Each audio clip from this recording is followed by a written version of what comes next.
Halo rekan peternak babi seluruh Indonesia. Kita lanjut lagi di recording series bagaimana kita mendata. Sekarang kita masuk ke pengemukan. Bagaimana kita mengkontrol sisi pengemukan.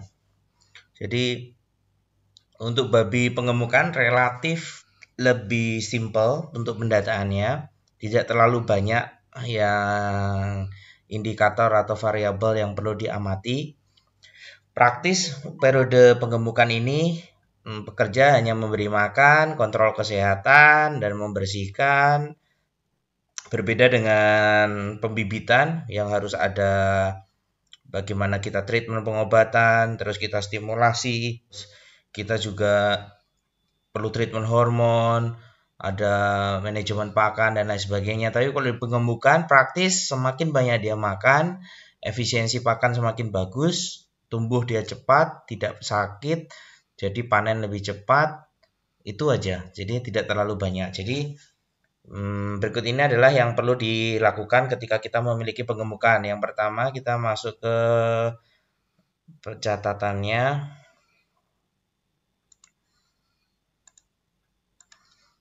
Ya, yang perlu didata, saya pakai Excel di sini. Jadi mungkin rekan-rekan yang belum terbiasa dengan Excel bisa dengan kertas saja. Yang pertama adalah kapan dia masuk, kapan kita beli, umurnya, umur berapa. Di sini umurnya. Setelah itu genetiknya apa, campuran kah, atau purebred kah, atau apa. Jumlahnya berapa ekor, terus berat, bobot harus ditimbang supaya kita tahu bobot awalnya tuh berapa. Nah, bobot awal ini kalau dibagi dengan harganya, kita akan dapat per kilonya kita dapat daging itu harga berapa. Tentulah itu akan berhubungan dengan genetiknya. Semakin bagus genetiknya, makanya harga per kilo bobot badannya akan semakin mahal. Tapi kita juga nggak mau semua itu tidak terkontrol. Kita harus punya monitoring. Itu kategori mahal atau kategori murah atau harga pasar rata-rata atau seperti apa. Jadi kita catat jumlah, berat. Nah, setelah itu kita tahu umur tadi. Nah, rata-rata kilogram per ekor. Jadi ini saya belum ganti. Anggaplah di sini kalau saya rubah 600 ya rata-rata mungkin lebih ya 7 kita bikin. Nah, ini anggap aja contoh sampel. Jadi 700 kilo totalnya saya timbang satu kali ini. Jadi dari 100 ekor rata-rata 7,3 kilo umur 30 hari. Nah, yang saya blok kuning ini semuanya sudah masuk rumus. Ini sudah masuk rumus, semuanya sudah masuk rumus. Nah, untuk rekan-rekan yang tertarik dengan program Excel ini, silakan hubungi agen-agen Altek di kota Anda. Tentulah kami, agen Altek, selalu akan berkomitmen memberi kontribusi positif terhadap peternak langganan kami, customer kami.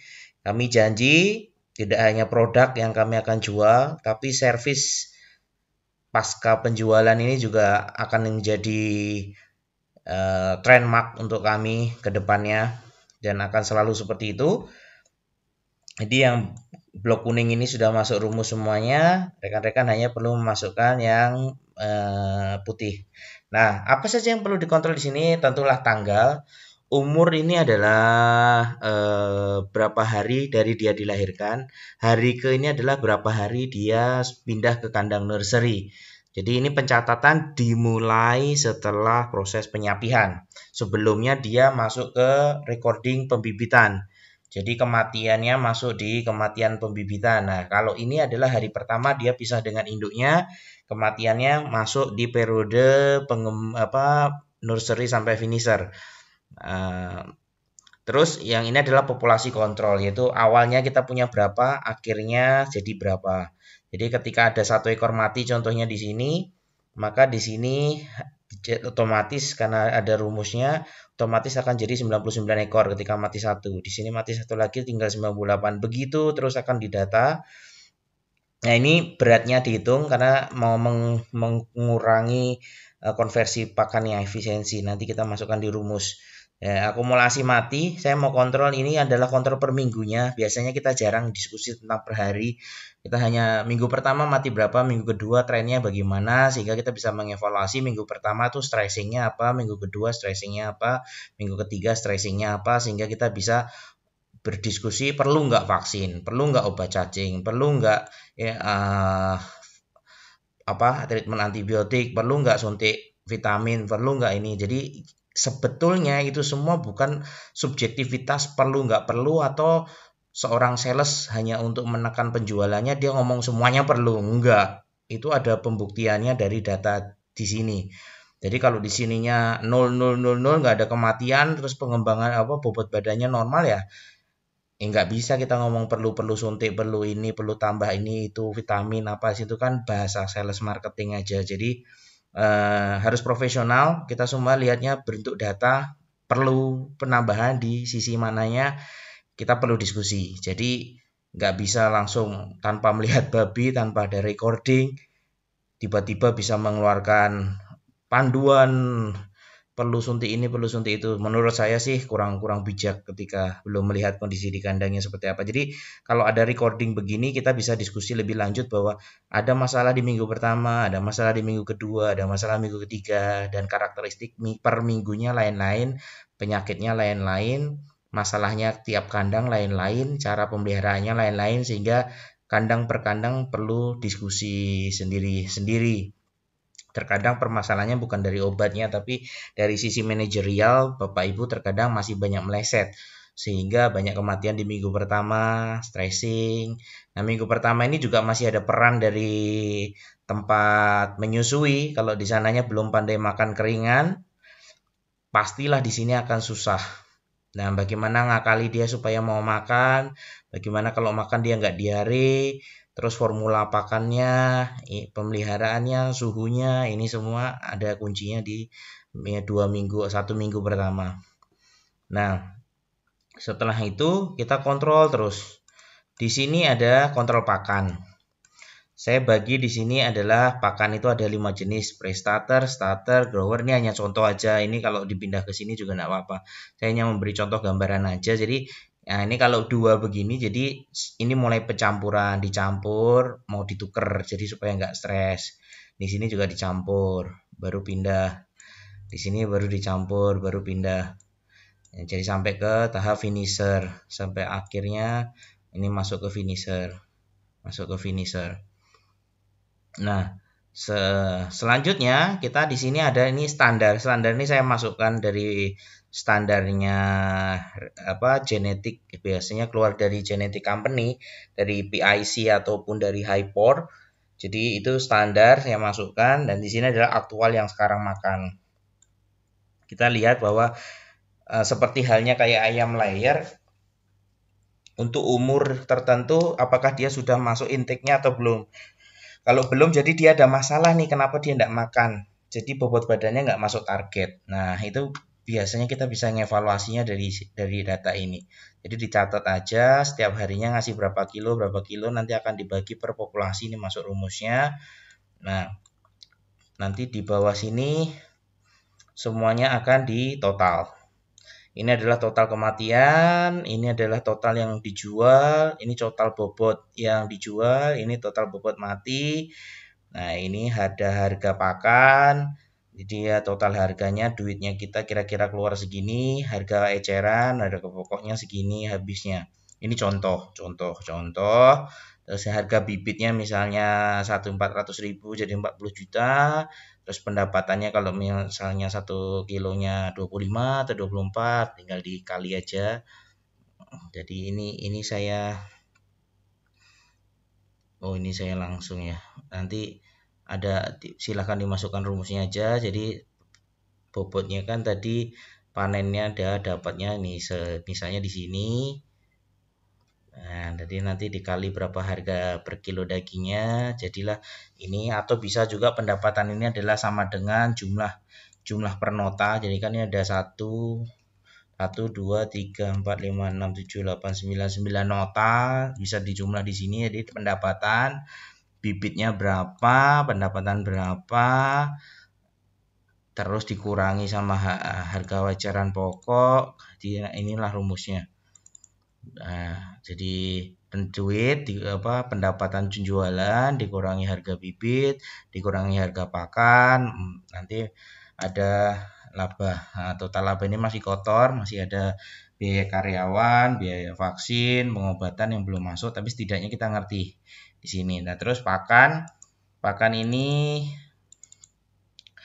adalah jumlah yang dimakan. Jadi ini total ini semua berapa kilo yang dia makan. Terus kita dapat bobot bab dan babinya tadi kan 10 rina. Dapat bobot babinya berapa? Ini bobot babinya total.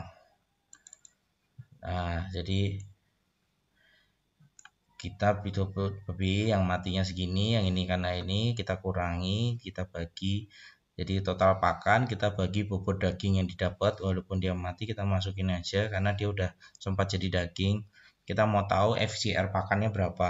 Perkara mati itu kan urusannya bisa jadi dari disease atau bisa dari penyakit. Jadi kita mau tahu dulu FCR-nya berapa. FCR-nya di sini FCR net ya, bersih ya. Karena kita bobot matinya kita masukkan. Bisa juga bobot mati kita hilangkan. Jadi yang dimakan itu dibebankan kepada yang hidup. Tapi kalau saya lebih suka yang di ini karena nanti analisa persen kematian kan ini ada nih analisa persen kematian nih. Persennya 12%. Ini rugi biasanya standarnya 7%, standarnya 6%. Atau kalau yang kandang bagus biasanya 3% dari sapi sampai ke finisher. Itu enggak ada mati. Jadi banyak matinya di menyusui tapi setelah itu bisa diselesaikan. Jadi kita bisa evaluasi di kematian sendiri baru FCR. FCR ini kita mengukur pakannya. Ya, efisiensi pakan. Nah, di sini baru kita ngomong formulanya bagus enggak bagus, preminya kerja enggak kerja. Dia boleh minta kapasitas premiknya, harga berapa sih premik, terus efisiensinya gimana sih ke pakan. Kalau efisiensinya sama dengan kontrol tapi harga pakannya nambah, ya forward gitu. Buat saya itu enggak efisien. Jadi jangan ikut-ikutan tren, jangan ikut-ikutan kawan. Belajar, sumbernya sudah banyak. Jadi kita harus evaluasi. Kalau semua sales, semua marketing pasti bahasanya jual kecap nomor 1. The best in the world, the best in Indonesia, the best in Jawa, the best in Bali, the best in Manado, the best in di mana aja gitu. Itu bahasa mereka. Tapi pembuktiannya adalah laboratorium, yang asli adalah ternak. Harus diukur ternaknya, nambahkan variabel itu ada nggak efeknya, nambah duit di pakan ada nggak efeknya, kalau nggak ya forward gitu. Jadi harus ada penjelasannya benefitnya apa. Jadi ini program untuk monitoring penggemukan babi. Saya rasa ini program applicable untuk di mana aja, untuk di kandang-kandang kecil maupun kandang besar. Kita intinya mau tahu kita beli pakan berapa kilo, jadi daging berapa kilo. Terus harganya berapa, harga pokok, harga HEP itu harga net kita produksi itu berapa. Jadi kita tahu ketika pasar jualan berapa, kita untung berapa.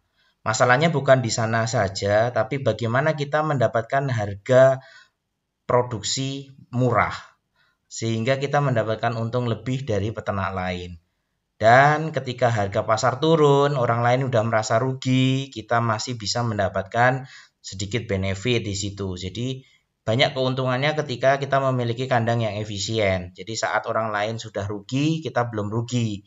Terus ketika untung, kita untungnya lebih karena kita punya margin profitnya lebih lebar. Jadi banyak benefitnya untuk efisiensi kandang. Jadi harapannya peternak juga pay attention gitu, peduli dengan hal-hal yang seperti ini. Jadi bukan hanya sekedar copy paste formula, tapi juga mengevaluasi bagaimana kinerja pakan. Kenapa brand ini sama brand itu harganya lain?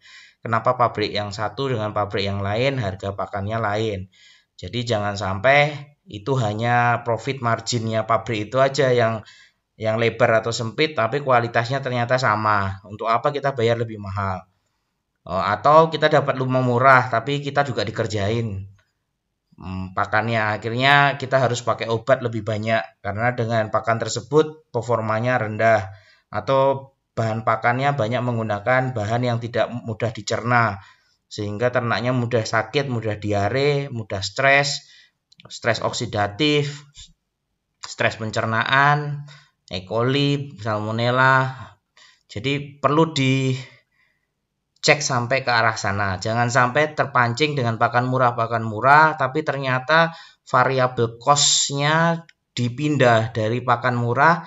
Akhirnya Bapak Ibu harus menambah obat untuk mensupport performa pakan. Jadi itu hanya memindahkan kantongnya dari pakan ke sales obat. Jadi buat saya juga harus bijak, totalnya, whole-nya, pakai pakan ini jadinya seperti apa, perkembangannya bagaimana, panen berapa lama, itu juga jadi bahan diskusi bersama. Jadi di sini harapannya bisa menjelaskan untuk menjawab merek pakan mana yang bagus, siapa yang buat formula pakan paling bagus, dan premix apa yang akan digunakan di pakan yang akhirnya optimal memberikan benefit paling bagus. Jadi jangan terjebak hanya di harga, tapi bagaimana itu semua bisa dikonversikan menjadi daging atau menjadi bobot yang akan kita jual. Jadi orientasinya ke hasil, ke profit usaha. Jadi saya itu, terima kasih untuk perhatiannya. Ketemu lagi di video saya berikutnya. Salam jaya peternak babi Indonesia.